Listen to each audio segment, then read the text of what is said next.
तो प्रिज्म क्या होता है, तो आप लोगों को पता है सर, ऐसा एक ट्रांसपेरेंट मीडियम, जैसे आप लोगों के पास एक ग्लास स्लैब है,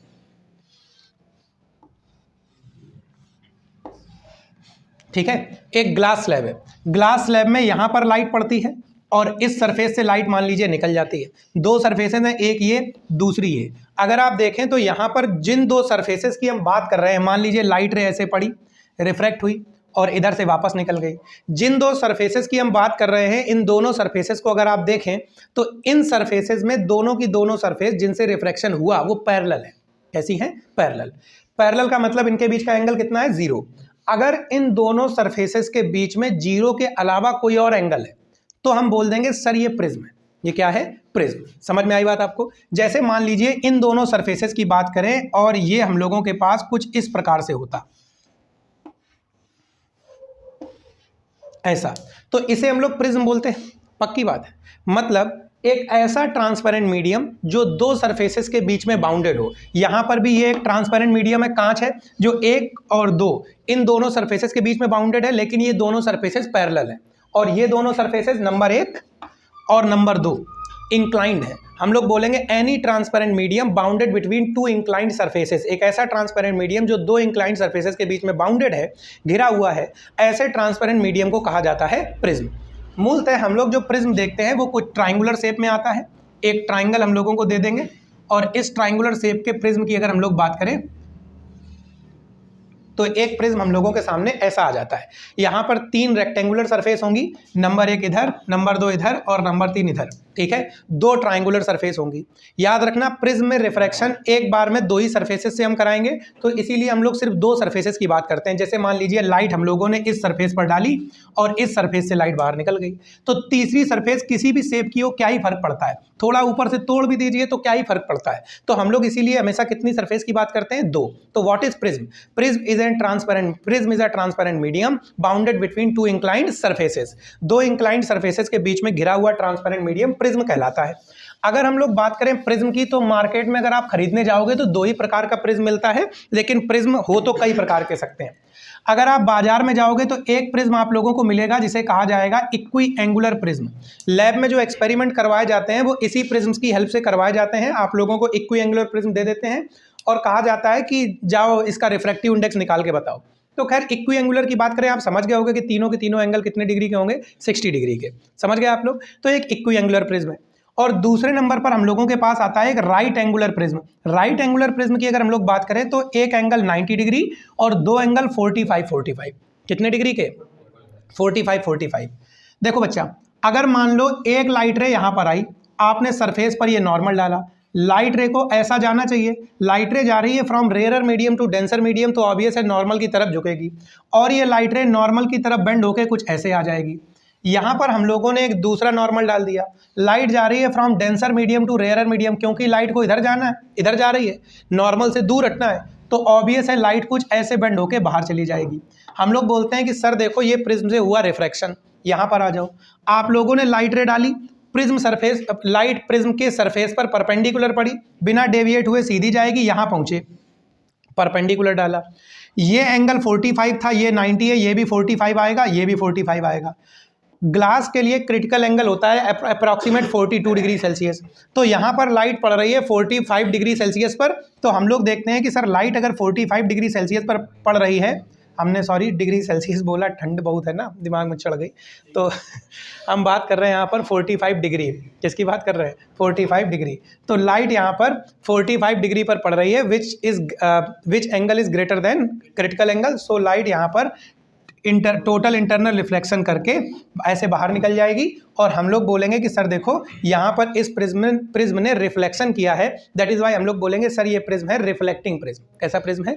रिफ्लेक्टिंग प्रिज्म। समझ गए आप लोग? तो प्रिज्म हम लोगों को मूलतः मार्केट में 2 ही प्रकार के मिलेंगे, लेकिन फिर भी आप लोग अगर आप इस एंगल को बदल दो तो प्रिज्म जितने प्रकार के चाहो उतने प्रकार के बना सकते हो। समझ गए आप लोग? चलिए ठीक। अब बात करें प्रिज्म से रिफ्लेक्शन कैसे होता है और एक फार्मूला जो कि प्रिज्म के रिफ्लेक्शन को शो करता है। अगर हम बात करें प्रिज्म के रिफ्लेक्शन की, तो देखो जैसे मान लीजिए हम लोगों के पास एक प्रिज्म है,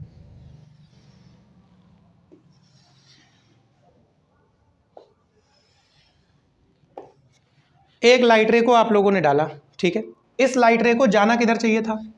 इधर। लेकिन हमने क्या देखा कि सर यहाँ पर नॉर्मल है, लाइट जा रही है from rarer medium to denser medium, तो नॉर्मल की तरफ बेंड हो गई, ठीक।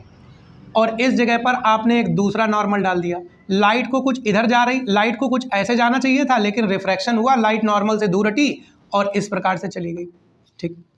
जो लाइट आप लोगों ने प्रिज्म पर डाली उसे कहा जाएगा सर ये है इंसिडेंट रे। क्या कहा जाएगा? Incident ray. और जो लाइट बाहर निकली इसे हम लोग बोलेंगे एमर्जिंग रे। क्या बोलेंगे? एमर्जिंग रे। समझ गए? इंसिडेंट रे नॉर्मल के साथ जो एंगल बनाएगी इसे कहा जाएगा एंगल ऑफ इंसिडेंस। एमर्जिंग रे नॉर्मल के साथ जो एंगल बनाएगी इसे कहा जाएगा एंगल ऑफ एमर्जेंस, लेकिन इसे हम लोग रिप्रेजेंट करेंगे आई डैश से। किसे रिप्रेजेंट करेंगे? आई डैश से। ये जानते हो सर ये एंगल ऑफ रिफ्रैक्शन है, इसे आर कर दो, तो चलो इसे हम कर देते हैं आर डैश।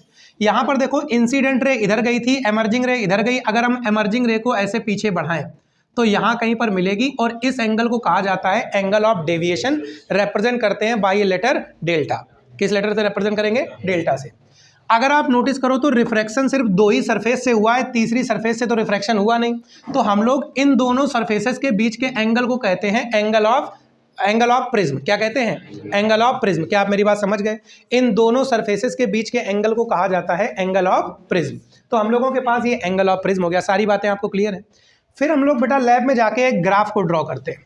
ये ग्राफ कैसा होता है समझो। ये ग्राफ होगा दो क्वांटिटीज के बीच में। एक क्वांटिटी हम लोगों के पास होगी एंगल ऑफ डेविएशन और दूसरी क्वांटिटी होगी एंगल ऑफ इंसिडेंस, ठीक है। इन दोनों के बीच में जरा समझना क्या रिलेशन है। जब पहली बार पढ़ाए थे तो ये भी बताया था कि ग्राफ वगैरह कैसे ड्रॉ किया जाएगा, लेकिन अभी दिमाग में ये रखो, लाइट को अलग अलग एंगल पर डालते जाएंगे, रिफ्रैक्शन करके हम लोग एंगल ऑफ डेविएशन निकालते जाएंगे, ठीक है। एंगल ऑफ डेविएशन और एंगल ऑफ इंसिडेंस की अलग अलग वैल्यू से हम लोग कोऑर्डिनेट्स बना लेंगे और उनको एक ग्राफ पर ड्रॉ करेंगे, तो ये ग्राफ कुछ ऐसा आता है। मतलब ये ग्राफ बताता है कि जब एंगल ऑफ इंसिडेंस कम है, मान लो एंगल ऑफ इंसिडेंस 2 डिग्री है, तो लाइट ज़्यादा डेविएट हुई। एंगल ऑफ इंसिडेंस 4 डिग्री किया, डेविएशन कम हुआ। 5 डिग्री किया, डेविएशन कम हुआ। कम होते होते एक पॉइंट पर डेविएशन मिनिमम हो गया। इसके बाद एंगल ऑफ इंसिडेंस बढ़ाया तो डेविएशन बढ़ गया, एंगल ऑफ इंसिडेंस बढ़ाया, डेविएशन बढ़ गया, और बढ़ते बढ़ते ही जा रहा था। तो एक पर्टिकुलर ऐसा एंगल मिलेगा जिस पर डेविएशन मिनिमम होगा। बस आपको यही एंगल पता करना था। इसे कहा जाता है, मतलब इस जगह पर जो एंगल ऑफ डेविएशन है उसे कहेंगे delta M, angle of minimum deviation. ये हर प्रिज्म के लिए अलग अलग होता है, तो कोई इसकी एक फिक्स वैल्यू नहीं है। वो ए पर भी डिपेंड करेगा कि अगर एंगल ऑफ प्रिज्म बदल जाए तो भी बदल जाएगा, कई सारे फैक्टर्स पर डिपेंड करता है, रिफ्रैक्टिव इंडेक्स पर भी डिपेंड करता है। दैट इज वाई इसकी कोई हम पर्टिकुलर वैल्यू नहीं दे रहे। तो यहाँ पर आप लोगों को ये बात समझ में आई ग्राफ कैसे बना होगा। एंगल ऑफ इंसिडेंस को बदल बदल के रिस्पेक्टिव एंगल ऑफ डेविएशन की वैल्यू निकालते गए और उनसे एक ग्राफ को ड्रॉ कर दिया। जो ग्राफ हम लोगों के पास आएगा वो कुछ ऐसा बनेगा। क्या मेरी बात आप समझ पा रहे हो? ठीक है, इतना हम लोगों के पास फंडा हो गया। तो ये टर्म हम लोगों के पास हो गया। So this is angle of deviation, angle of सारी बातें हम लोगों के पास क्लियर हो गई, ठीक है। जब मिनिमम डेविएशन का केस आता है तो कुछ बातें याद रखो। जब मिनिमम डेविएशन का केस आता है तो आर बराबर होता है आर डैश के, और एंगल ऑफ इंसिडेंस बराबर होता है एंगल ऑफ एमर्जेंस के। ऐसा क्यों पता नहीं, बस हम लोग लैब में टेस्ट करके देखते हैं तो हर बार ऐसा निकलता है। समझ गए आप लोग? तो मिनिमम डेविएशन के केस में ऐसा हम लोगों के पास आता है। इसके बाद अगर हम लोग बात करें तो यहाँ पर, हाँ ठीक है, चलो इतनी चीजें हम लोगों के पास हो गई। अब हम लोगों को प्रिज्म के रिफ्रैक्टिव इंडेक्स का फॉर्मूला निकालना है। तो आपने बोला ठीक है सर रिफ्रैक्टिव इंडेक्स का फॉर्मूला निकालिए, लेकिन उससे पहले हम कुछ पॉइंट्स को डालेंगे। देखो ए बी सी हो गए, इसे डालो डी, इन दोनों को आगे मिलाओ, इसे कर दो ई, इस पॉइंट को कर दो एफ और इस पॉइंट को कर दो जी। समझ गए? फोकस करना है आपको निकालने पर आई और आर को, क्योंकि sine I upon sine R is equal to N होता है। तो अगर आई और आर को निकालने पर फोकस करना है तो देखो कैसे किया जाएगा, इसे समझो। बच्चा एक बात बताओ, ये पूरा एंगल भी आई होगा, वर्टिकली अपोजिट एंगल है। अगर हम इसकी बात करें तो क्या ये एंगल हम लोगों के पास आई माइनस आर होगा? पक्की बात। और इस एंगल की बात करें तो आप देख सकते हो सर ये होने वाला है I dash minus R dash. क्या अगर हम बात करें ट्रायंगल GDF की, दिखा आप लोगों को GDF, क्या डेल्टा इसका एक्सटीरियर एंगल है? देखो डेल्टा इसका एक्सटीरियर एंगल है, आपको दिख रहा है, ठीक है। तो डेल्टा क्या है? Exterior angle. किसी भी ट्राइंगल का एक्सटीरियर एंगल दूर वाले दोनों एंगल के सम के बराबर होगा। तो एक एंगल इसका हम लोगों को मिला आई माइनस आर और दूसरा एंगल इसका हम लोगों को मिल गया I dash minus R dash. तो डेल्टा इज इक्वल टू हम लोगों के पास हो जाएगा I plus I dash minus common ले लेंगे आर प्लस आर डैश। अरे बोलो कोई दिक्कत की बात? ये हम लोगों के पास केस आ गया, ठीक है। इसके बाद हम लोग चलो आई और आर के बीच में एक रिलेशन तो यहाँ पर बना लिए। फिर देखो अगले नंबर पर हम लोग एक क्वाड्रिलेटरल की बात करेंगे, जिस क्वाड्रिलेटरल का नाम रहेगा ADEF, ठीक है। किसकी बात करेंगे? ADEF, quadrilateral ADEF। बोर्ड पे देखो दिखा आपको ADEF क्वाड्रिलेटरल। क्वाड्रिलेटरल के चारों एंगल का सम 360। चलो ठीक, पहले नंबर पर अपने पास आया A, एंगल A प्लस, फिर D पर जाओगे। बेटा ये लाइन देखो, क्या ये सरफेस पर नॉर्मल है? अगर ये सरफेस पर नॉर्मल है तो देखो क्वाड्रिलेटरल के अंदर ये एंगल कितना बनाएगी? 90, तो दूसरा एंगल 90 हो गया। तीसरे नंबर पर E की बात करें, चौथे नंबर पे ये एंगल भी कितना होगा? 90। अरे भाई ये भी तो नॉर्मल है, बराबर में कितना होगा? 360। पक्की बात। तो अगर आप नोटिस करो तो आपके पास बचेगा A प्लस E बराबर 180। A प्लस E बराबर कितना बचेगा बच्चा? 180। तो अगर हम लोग यहाँ पर E की वैल्यू निकालें तो हम लोगों के पास क्या ये 180 माइनस A आ जाएगा? पक्की बात। अब जरा देखो यहाँ पर एक तीसरी एक्टिविटी और, हम लोग ट्राइंगल लेंगे EDF। दिखा आपको EDF? इस ट्राइंगल में भी एंगल सम प्रॉपर्टी लगाएंगे।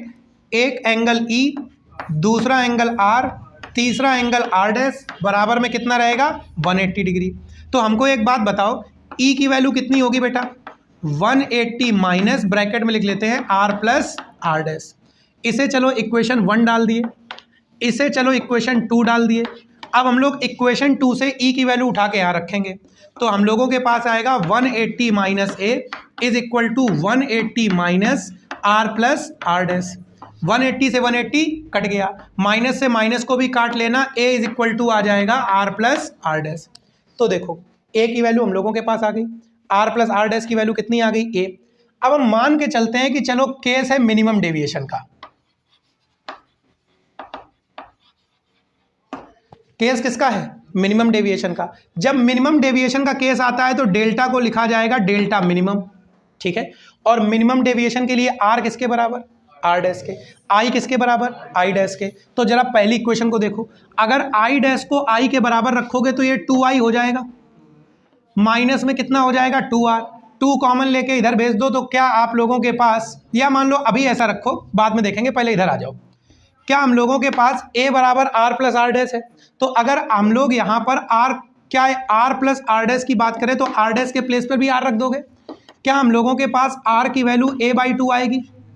पक्की बात, पक्की बात। यहाँ पर R के प्लेस पे वैल्यू रखो, देखो delta M is equal to 2I minus 2, R के प्लेस पे कितना रखोगे? A/2। 2 से 2 कट गया, हम इधर लिख रहे हैं। सॉल्व करके I की वैल्यू निकालना तो आएगी A plus delta minimum by 2। Refractive index का फॉर्मूला होता है sine I upon sine R। देखो I और R दोनों पता है, I की वैल्यू आपके पास है A plus delta M by 2 और R की वैल्यू आपके पास है साइन A/2। बोलो कोई दिक्कत की बात? So this is formula for refractive index of A prism. क्या आप मेरी बात समझ गए? क्या ये बात आपको समझ में आ गई? ठीक,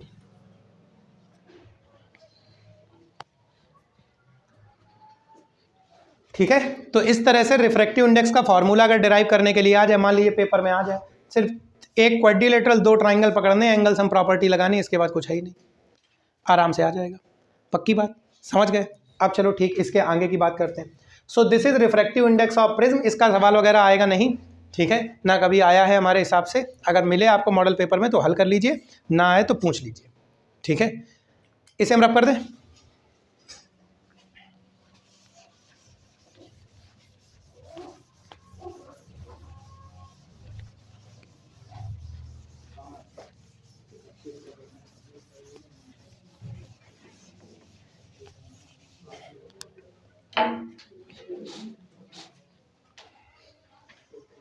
देखिए, तो हम लोग यहाँ पर बात करेंगे एंगल सम प्रॉपर्टी की। तो आप लोग sorry refractive index of prism की, जो आप लोग आराम से समझ गए। चाय मिलाए थे क्या कुछ हरियो में? यार नशा हो गया दोस्त। चलो इधर देखो, क्या ये बात आप लोग समझ गए? पक्की बात। अब देखो अगला जो टॉपिक हम लोगों के पास आएगा वो कुछ और टर्म्स हैं जो प्रिज्म के साथ जुड़े हुए हैं। कौन कौन से टर्म हैं? सबसे पहले एक बात बताओ, angle of deviation, angle of prism, ये सारी बातें तो आप लोग समझ गए। एक टर्म और है जिसे हम लोग बोलते हैं डिस्पर्सन ऑफ लाइट। क्या बोलते हैं? Dispersion of light. अच्छा एक बात बताओ, लाइट जब एक मीडियम से दूसरे मीडियम में जाती है तो उसकी वेलोसिटी चेंज होती है। वेलोसिटी का फॉर्मूला होता है वेवलेंथ इनटू फ्रीक्वेंसी। क्या लाइट की फ्रीक्वेंसी चेंज होती है? क्या चेंज होता है? वेवलेंथ। क्या चेंज होता है? इमेजिन करो कि एक क्लास में दो बच्चे हैं। एक बच्चा जो 1 मिनट में 1 कदम चलता है, 1 मिनट में कितना चलता है? 1 कदम, और उसका 1 कदम की लंबाई है 1 मीटर। 1 कदम की लंबाई कितनी है? 1 मीटर। तो उसकी रफ्तार कितनी? 1 मीटर पर मिनट। भाई 1 मिनट में 1 कदम चलेगा, लेकिन 1 कदम 1 मीटर का है तो 1 मिनट में 1 मीटर चल जाएगा। एक दूसरा बच्चा जिसका 1 कदम की लंबाई होती है 10 सेंटीमीटर, लेकिन 1 मिनट में 10 कदम चलता है, तो 1 मिनट में ये भी 1 मीटर चलेगा। भाई 10 गुणा 10 करिएगा कितना बन जाएगा? 100 सेंटीमीटर, विच इज 1 मीटर। समझ गए? तो दो लड़के हैं, दोनों को चलाया गया रोड पर। एक छोटे छोटे कदम चलता है लेकिन ज़्यादा कदम चलता है, एक बड़े बड़े कदम चलता है लेकिन 1 कदम चलता है। दोनों की स्पीड कैसी है? सेम। भाई दोनों के दोनों 1 मिनट में 1 मीटर चलते हैं, लेकिन सामने कीचड़ आ जाए तो सामने कीचड़ आने पर किसकी रफ्तार ज़्यादा चेंज होगी? जो 10 कदम चल रहा है, क्योंकि उसे 1 मिनट में 10 बार कीचड़ से लड़ना है, और जो एक ही कदम चल रहा था 1 मिनट में 1 बार कीचड़ से लड़ना है। यहां पर हम जब आपसे बोलते हैं कि कदम बड़े बड़े हैं तो इसे दिमाग में रखो वेवलेंथ से। किसे दिमाग में रखो? और नंबर ऑफ स्टेप को समझ low frequency. Number of step को क्या समझ लो? फ्रीक्वेंसी। तो होगा क्या कि जब हम लोग बात करते हैं लाइट की, तो लाइट भी इसी तरीके से होती है। कुछ लाइट की फ्रीक्वेंसी ज़्यादा है, जब ज़्यादा कदम चलता है तो कदम छोटे होते हैं, तो वेवलेंथ छोटी होती है। कुछ लाइट वेव्स की वेवलेंथ बड़ी है तो नंबर ऑफ स्टेप या फ्रीक्वेंसी कम होती है। वैक्यूम में दोनों की स्पीड सेम होती है, लेकिन जैसे ही ये किसी मीडियम में जाते हैं, जैसे ही दोनों बच्चे कीचड़ में गए, तुरंत स्पीड में चेंज आता है। जिसके कदम बड़े बड़े हैं, मीनिंग जिसकी वेवलेंथ बड़ी है, उसकी स्पीड में बहुत कम चेंज आता है, और जिसकी वेवलेंथ छोटी है उसकी स्पीड में चेंजेस ज़्यादा आते हैं। जिस वजह से हम लोग ये ऑब्जर्व करते हैं कि लाइट जब एक मीडियम से दूसरे मीडियम में जाती है तो अलग कलर की लाइट का डेविएशन अलग तरह से होता है। मीनिंग मीडियम का रिफ्रैक्टिव इंडेक्स अलग कलर की लाइट के लिए अलग होता है। अगर हम लोग प्रिज्म की बात करें तो जैसे हम लोगों के पास प्रिज्म है,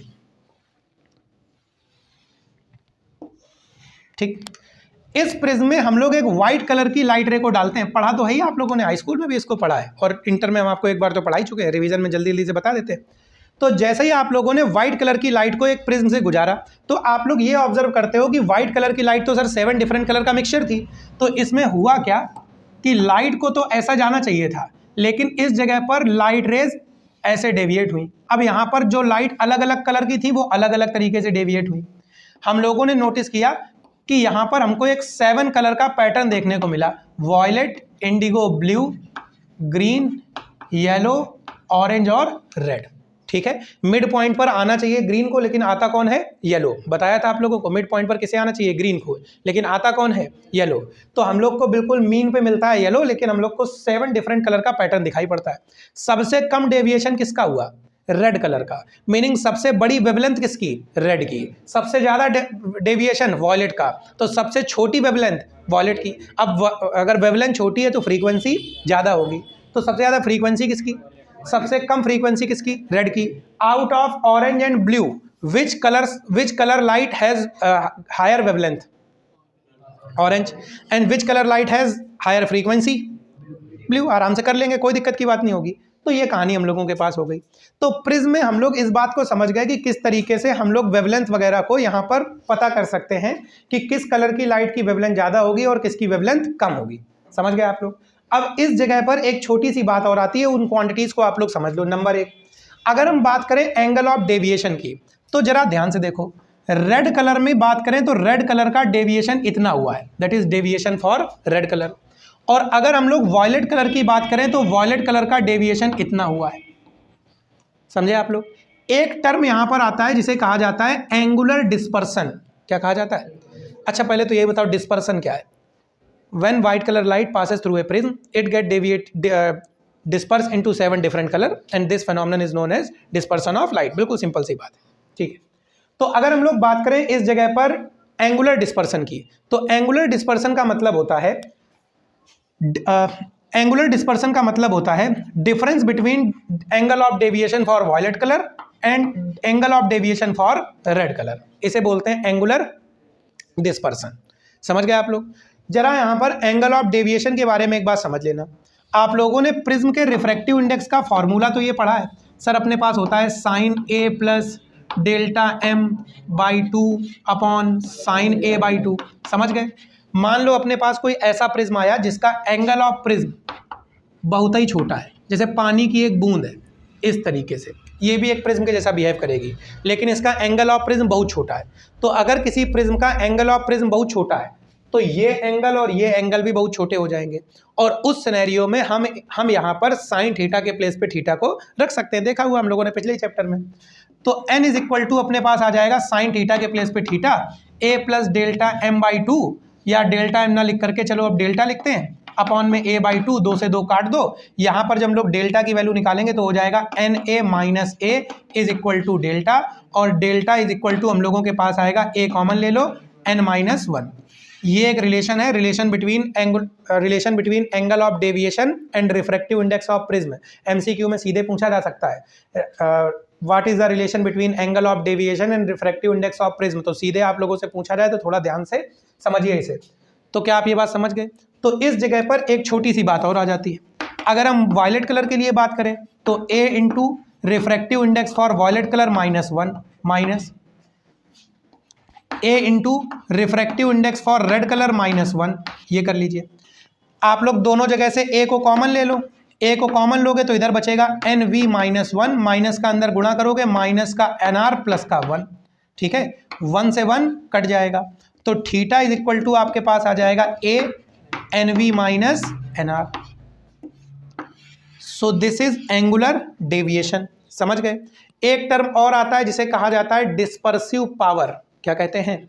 डिस्पर्सिव पावर। इसे लिखा जाता है ओमेगा से। डिस्पर्सिव पावर का मतलब है angular deviation upon angle of deviation for yellow colour, क्योंकि येलो होता है मीन पे, ठीक है, या मीन एंगल ऑफ डेविएशन भी बोल सकते हो। तो ratio of angular dispersion upon and angle of deviation for yellow colour is known as angular dispersion. समझ गए? चलो ठीक।